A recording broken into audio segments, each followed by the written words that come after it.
I'll tell you, it was making snakes is what it was. Have you ever worked in modeling clay? Well, you make snakes, you know. Everybody can make a snake. It's real easy. And I took the modeling clay and I pushed it down against the comic strip and looked at it, and I had a reverse image. The ink had come off on the modeling clay, and I put it onto a piece of white paper and it printed it. Now that's how I got interested in printmaking. The decision to teach art really came into my life by my wife. I had met her at the University of Texas, and she too was an art major. When I graduated and waited for her to graduate before we got married, then I worked in advertising art for 5 years. And she said, you know, you really ought to just go back, get a master's degree. We'll make it somehow, and go into teaching. She said, I think that's really where you belong. For me, as a teacher at Texas Tech, in many ways, it was the very best place for me to be.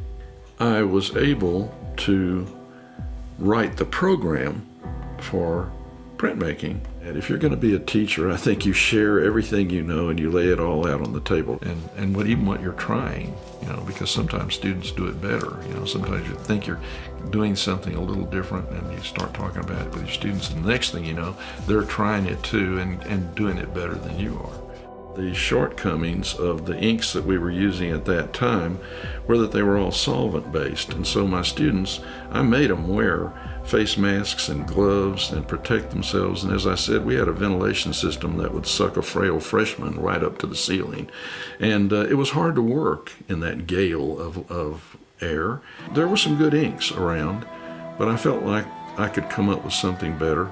And the owner of the Kreneck company came in and looked at what I was doing and said, you know, let's work together on this. So we worked together until we came up with a base that worked well with this particular ink that he was interested in using and that I was too.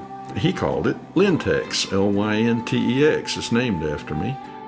By 1969, I'd made a grant application to the newly formed Texas Commission for the Arts and asked them for a grant to hold a show called Color Print USA to bring printmaking to Lubbock in major ways. And the very last day of it, this tall, beautiful woman came in and she looked around and she said, is any of this work for sale? And I went over to her and I put my arm around her and I said, dear, everything is for sale. It was Louise Underwood. That was a great moment when I met her. She bought a lot of stuff out of that show and helped make it a success. It wasn't that sales alone were what made it a success. It was just bringing that kind of art made by contemporary artists to Lubbock. On May the 10th, 1970, May 11 took the roof off of that shop and took all my prints with it. They say it's an ill wind that blows nobody some good. It certainly did me. She came back and bought the rest of the prints and had them framed.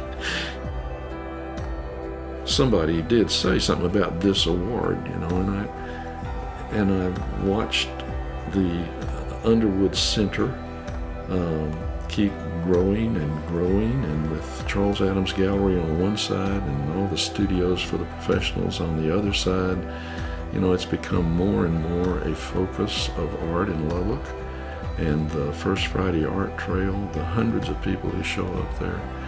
You know, if a place like that thinks maybe I've done something worth honoring, I'll take it. You know, I feel honored.